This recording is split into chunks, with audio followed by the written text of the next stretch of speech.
So I have a glover's needle, believe it's like a number 5 or a number 8, and single ply imitation sinew, and I have it doubled, not on the end.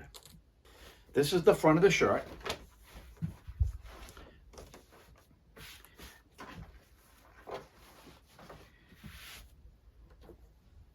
And this is the back of the shirt.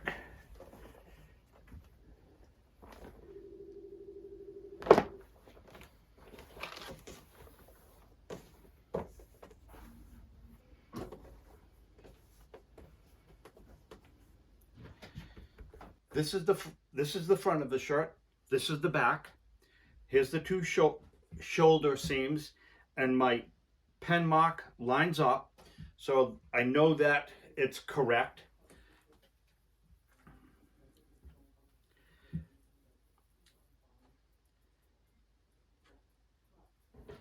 So I'm just gonna do a whip stitch on this, and I'm gonna line up those edges, and I can trim this little bit that's off after the fact.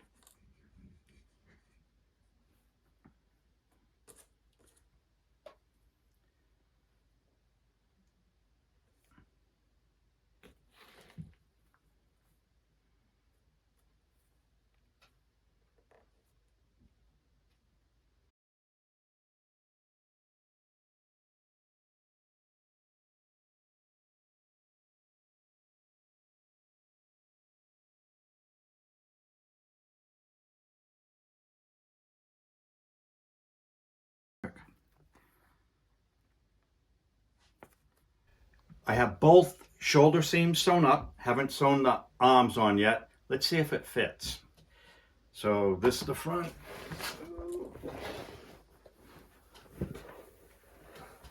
Ha.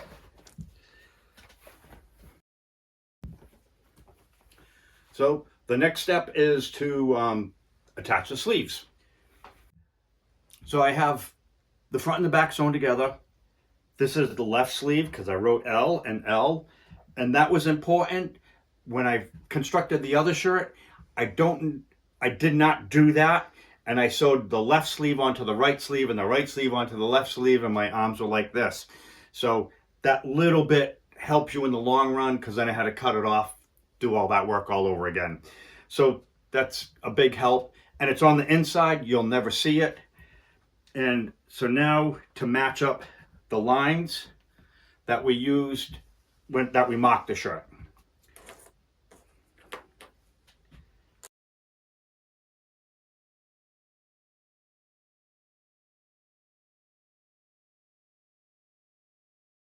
So I have sewn the right sleeve onto the shirt, and it fits. And my next step is I'm going to sew up that little bit where this narrow part underneath my wrist, and that way I want to make sure I can get my hand in and out of that, and then we'll do the same to the left sleeve.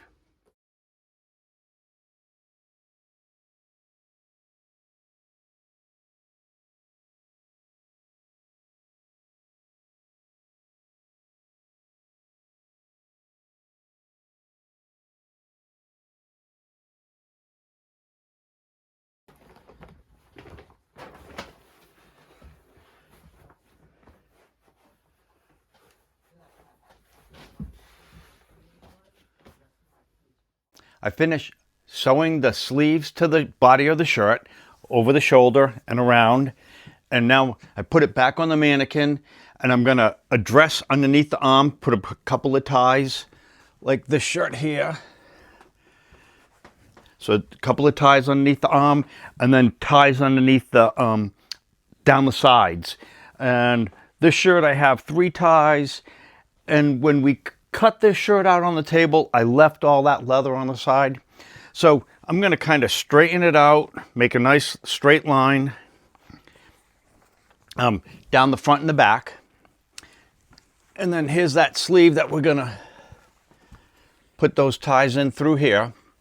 So if you were to attach strips to the shoulders, this would be the time that you'd want to apply those.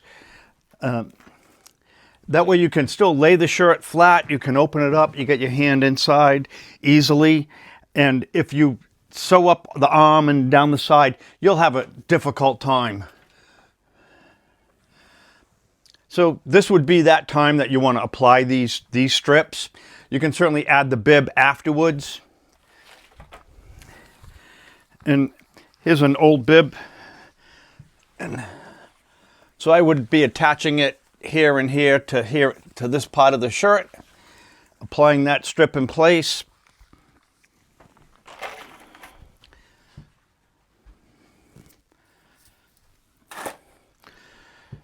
So first I'm going to cut off that excess.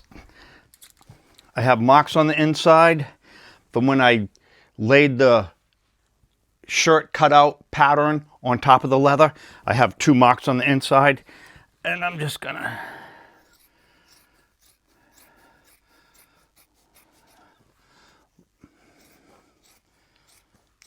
clean that edge up.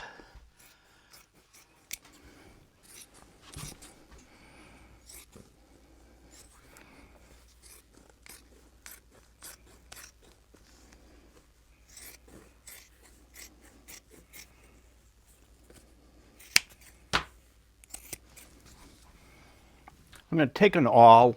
I got a mark here and a mark here. I'm going to poke, go to the edge.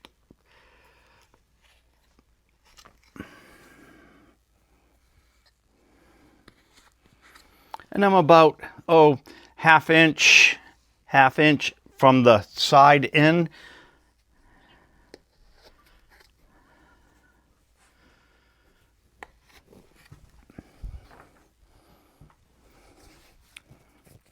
And I've got some scrap leather that I had from when I cut out the pattern. Had plenty of extra material. So cut lace from that.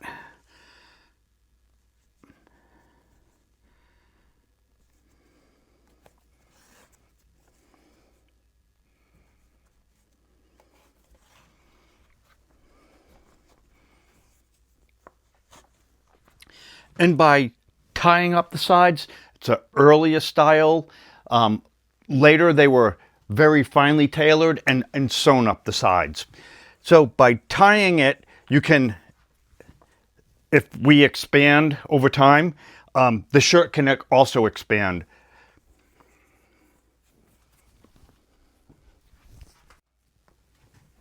And I tied those in a square knot. And let's go to the sleeve. Here's the top of that sleeve.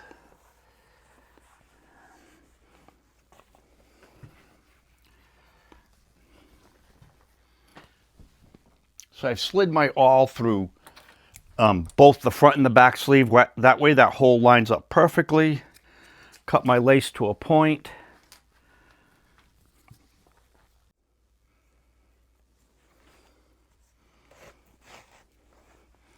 And now I'm going to move to the right, a half inch.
So I've got the right side sewn up. I'm going to do the same thing on the left side, under the arm and down the side. On this shirt, I have the details on the end of the sleeve, which is this area here. We left this intentional. And this style of shirt, as it stands now, without decoration. It's kind of a camp shirt, more of an everyday use shirt. Wasn't a fancy shirt like this. This is a special occasion shirt. This is for ceremony, for presentation. This is something that they would have worn on a daily basis. So I'm going to just fringe up this left side of the sleeve. So leaving it a little rough. Depends on the final, what your final shirt's going to be like. If you want it neat and tailored, or on that rustic side, if I could use that term.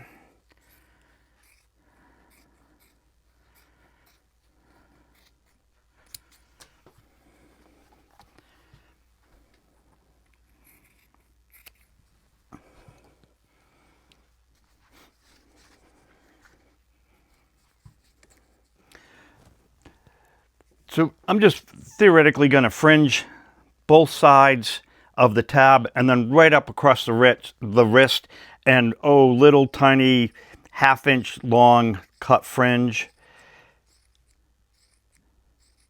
So this sleeve is done.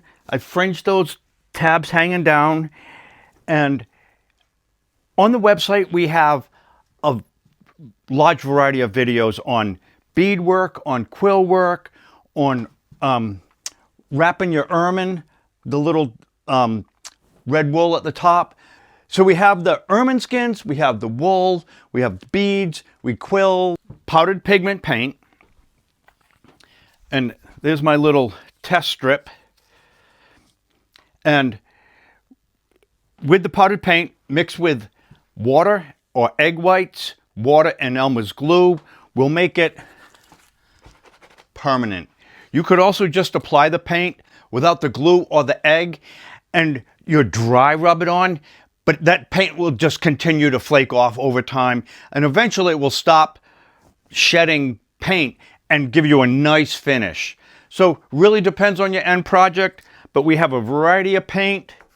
So the deerskin shirt, we use 4 hides. It's commercially tanned. This is the suede side. This would be against the animal, and the smooth side would have the hair sticking into it, and we opted to put the suede side facing out. The brain tan, like this shirt, has no smooth side, has 2 rough sides because they scrape off that smooth side in the process of brain tanning, where commercially they don't need to do that. So the difference between the 2 leathers, we do sell plenty of commercially tanned deerskin, and we do occasionally get brain tan in. If you have any questions, go to wanderingbull.com or 1-800-430-2855. Wanderingbull.com. Check us out on Facebook, Instagram. Thanks for watching.